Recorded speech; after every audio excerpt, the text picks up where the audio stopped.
Belize has had the privilege to participate in integration systems of both CARICOM and SICA. Our dual membership has allowed us a unique vantage point from which we see two groups of developing countries coexisting in the middle of the Americas. We know that CARICOM and SICA both share an abiding aspiration to achieve their sustainable development. We know that countries of both sub-regions share a steadfast commitment to multilateralism. We know that countries of both regions are dedicated to democratic governance, to the rule of law, and respect for human rights. We know also that both regions are facing similar challenges which threaten to retard our development. Challenges such as human insecurity, climate change, mitigation, and the COVID-19 pandemic are common throughout both CARICOM and Central American nations. And we also know that both regions depend heavily on the multilateral system to deliver effective coordination and responses to the global challenges which are having impacts on our sub-regions. Without question, the case for a closer partnership between CARICOM and SICA is compelling and urgent. But achieving a functional partnership has so far eluded us. We're equally aware that we live in a neighborhood that is subject to tremendous influence in an era of heightened geopolitical competition. Our shared historical experience teaches us that such geopolitical competition can yet divide us and undermine our development. This must not be allowed to happen. Together, we must navigate a path that is grounded in our shared values, promotes the common interest of our people, and operates strategically and independently on the world stage. No puede ser que el idioma o la cultura o nuestras diferentes etapas de desarrollo constituyan obstáculos para lograr una alianza más fuerte. Seguramente no puede ser, ya que ambas subregiones han construido relaciones sólidas con otros países, organizaciones o agrupaciones en lugares más lejanos, con los que no compartimos lenguas, culturas o sistemas de gobierno comunes. Colegas, para construir la confianza mutua, que es el componente esencial para cualquier alianza o asociación efectiva, necesitamos conocernos y entendernos mejor. Y creo que Belice puede desempeñar un papel fundamental para facilitar este entendimiento más profundo. Creemos que tenemos el deber de hacerlo. For example, it is important for Central America to understand that vulnerability means what vulnerability means for the Caribbean. For SIDS, our vulnerability arises from structural factors, including size, remoteness, limited resource base, market size, exposure to climate risk and natural disasters, which constrain our ability to achieve sustainable development. Likewise, it is important for the Caribbean to understand the profound socioeconomic impacts of climate change and natural disasters on Central American societies, which already suffer deep inequalities. Those impacts have included serious citizen insecurity and unprecedented migrant flows. Together, our subregions have a population of 60 million, a collective GDP of nearly $400 billion. The possibilities for intra-regional trade are clear. The opportunities for cross-regional investments are obvious. For sure, if we want it to be so, a common future awaits us. Let's grasp it now, today. The longer we delay the effective activation of our partnership, we miss valuable opportunities to fully realize our development and to protect and enhance our shared neighborhoods. Our foreign ministers have revised our CARICOM-SICA plan of action, a coherent and achievable program of work to ensure that our cooperation is relevant to the current circumstances and contributes to our sustainable economic recovery. Importantly, we have also agreed to a follow-up mechanism to ensure implementation and continuity. Effectively implementing our agreed plan of action will build confidence and trust in our partnership. Nuestro plan de acción debe ser un modelo de cooperación sur-sur entre grupos vecinos de países en desarrollo. Of course, the scale of the crisis we are facing, whether climate change, the COVID-19 pandemic, migration, unsustainable debt levels, or transnational organized crime, cannot be solved by either sub-regions alone or together. These challenges are global in scope, but have serious regional ramifications for which we lack the resources and capacity to overcome. Our sub-regions are heavily dependent on international cooperation and upon the multilateral system at a time when global governance is under severe strain. Our challenges are systemic and structural. These challenges require urgent attention and solutions. The international financial system, as presently operated, denies funding to the countries that need grants and concessional financing the most. Countries like ours. The G20's efforts to advance reform of the global financial system, including the inevitable phasing out of fossil fuels, has been lackluster. Developed countries have failed to provide sufficient climate finance to countries like ours that need it most. Many of our countries struggled to access COVID-19 vaccines despite a plethora of pledges to make vaccines available. Even in this state of fragmentation, there is no substitute for multilateralism, especially for nations like ours. So we count on you, Mr. Secretary General, on your leadership to reform, renew, and revitalize the UN system and wider multilateral system.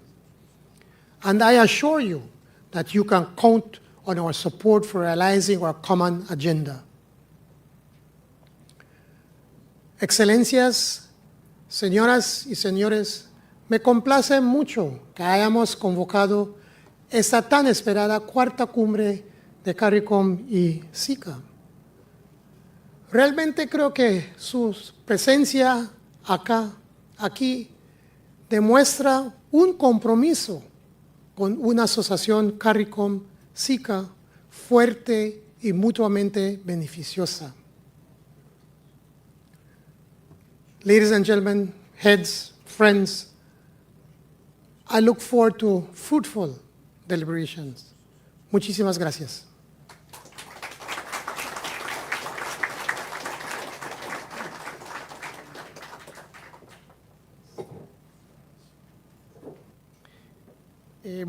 Le pido la palabra del presidente de Costa Rica, Carlos Alvarado Quesada, por favor.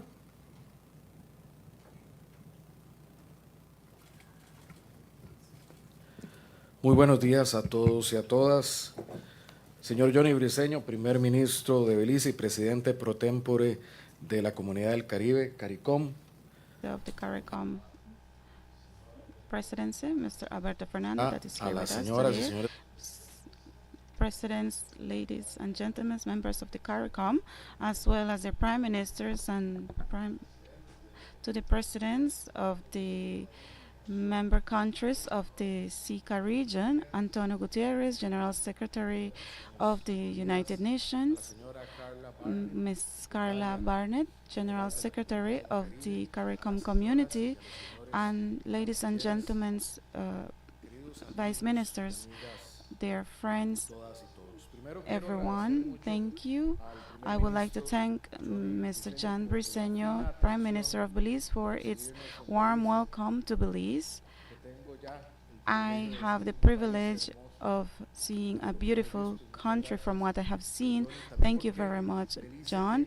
Also because Belize has these marvelous conditions of being a bridge between Central America and the Caribbean. In our tradition, from our original Mayan tradition, this tradition that has been the British culture from our Afro-American countries, from our languages. Thank you, Belize, for everything that you have given to our region. I would like to take this opportunity to thank and support all the work that has been done by the Secretary Guterres from all the different situations in Ukraine and what has happened in the world, and that is already impacting all the actions for peace and to lower what is happening in the world. I would like to make an intervention with the essential elements that unite us and with what we should work on, and my proposal for the heads of states and what we need to do is to ask our teams to work. One, action plans, CICA, CARICOM action plans to be closer together. I believe that there are two essential areas in this. One, connectivity. I believe that everyone have experienced, and we can share in the previous meetings, how sometimes we need to travel to other parts of the world to find a connection in order to reach to our own countries. If we have a closer connection between our countries, we will be able to do many other things. Also, our language, efforts of languages. I believe that the most important area today in what we should be working on together is in our voice, in our common voice. The last report of IPCC of the experts states that CARICOM as well as Central America are for the most vulnerable areas of the world in terms of climate change. This means, my friends and colleagues, that both Caribbean countries and Central America, we are the most vulnerable in terms of climate change, perhaps in the world. We are one of the regions the least contaminant there is, with the worst effects that we peores efectos que vamos a estar recibiendo. And yet, Y todavía, y aún así, nuestras voces unidas como comunidad, tanto como en Centroamérica y el Caribe, todavía nos han sido escuchadas como voces únicas, voces comunes.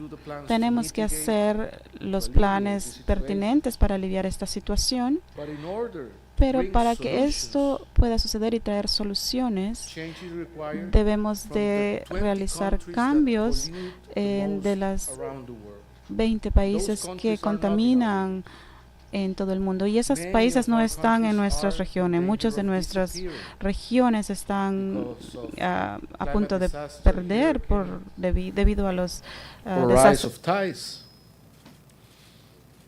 So this means that our people, the people that we represent, are in danger. We need to join our voice in order for this to change. And I think that's one of the tasks we need to work together. And also our voice is very relevant in terms of peace. Somos una región de paz. El Caribe y Centroamérica es una región de paz, dichosamente. Así que queremos seguir en esa dirección. Mi petición es que dejemos eso plasmado en esta sesión.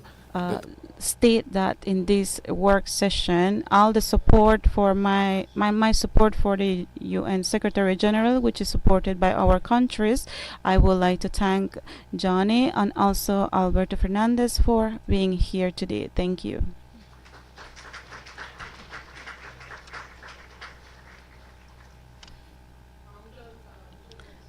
Thank you so much, Carlos, for your kind words. Le pediré ahora a Erika, quien representa nuestro presidente de Panamá y tiene la presidencia pro tempore de CICA. Erika, por favor. Erika, please.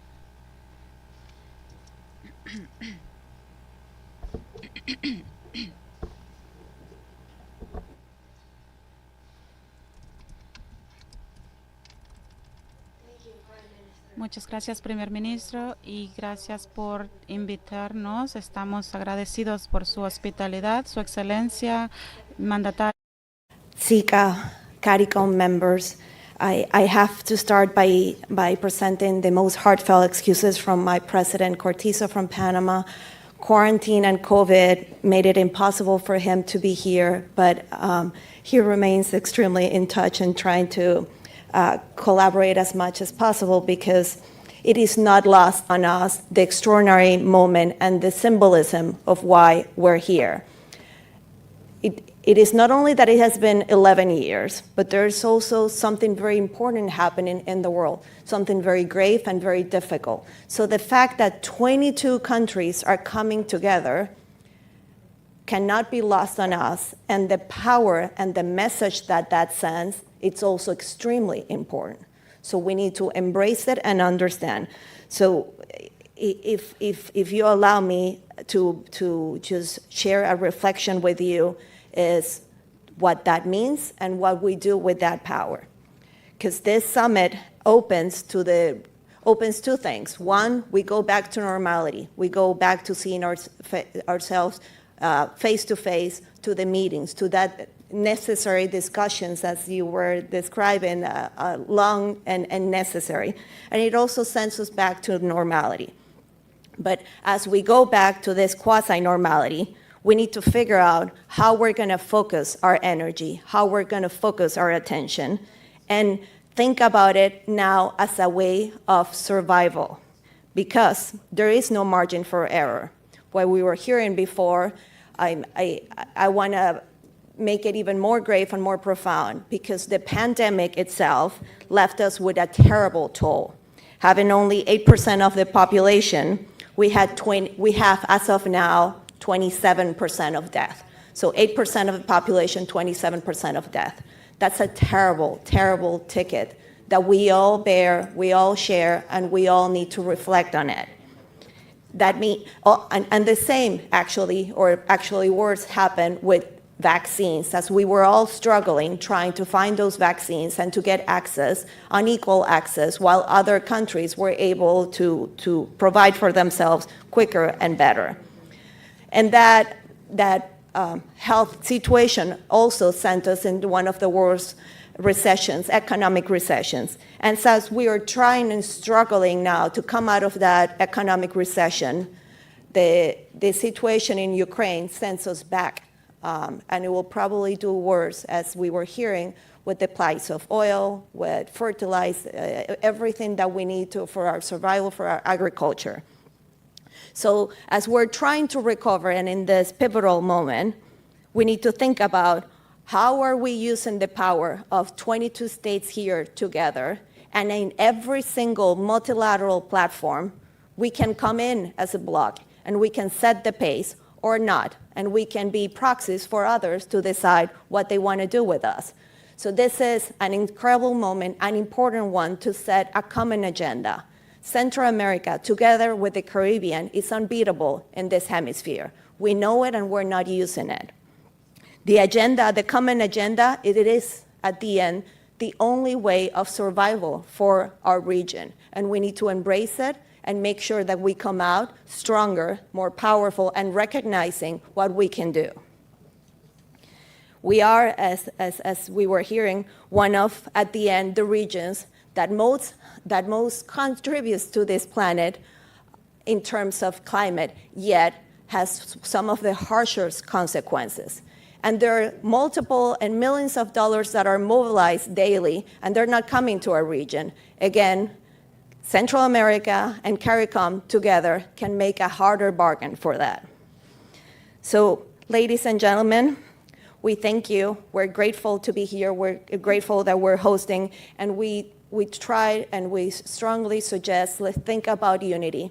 Let's try to come up with that agenda that we're putting together today, that cooperation plan that will be stronger than we need from that to make sure that together we go to every single multilateral platform, reaching out with one single voice. Nos toca elegir, nos quedamos en la política de la indiferencia, enclaustrados en nuestros problemas locales, o nos embarcamos, cohesionados todos, juntos, entendiendo que los problemas de uno son problemas de todos y que la única manera de salir adelante es la solidaridad, pero con respeto, de igual a igual.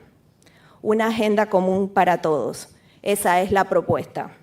Tengamos fe en nuestra región y sepamos que no es suficiente ni sostenible la prosperidad de solo algunos. Es el momento de llenarnos de una nueva energía. Es el momento de revitalizar a Centroamérica y el Caribe y marcar una nueva dirección. Muchas gracias.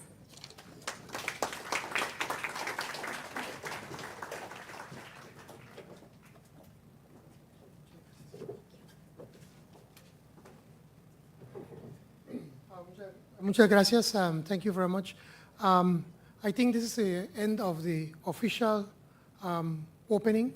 So we will be asking our guests to leave. Yes, Minister Courtney? I think instead of taking the photograph now, we'll do it at lunchtime because hopefully the weather improves. Yes, I was about to apologize to our guests. We have to fire somebody from the climate change office. They should have had me there to make sure that we have the sun out, but something went wrong, so they did not get the memo. Así que disculpas porque el sol no salió y así que... Pero ese les da la oportunidad que regresen a visitarnos cuando tengamos el sol. Así que vamos a tomar ahorita un break para que salgan los demás y nos vamos a quedar a trabajar. Después vamos a tomar el foto antes del almuerzo. No? We take the photograph after lunch. Thanks. Thank you very much. Take a 2-minute break.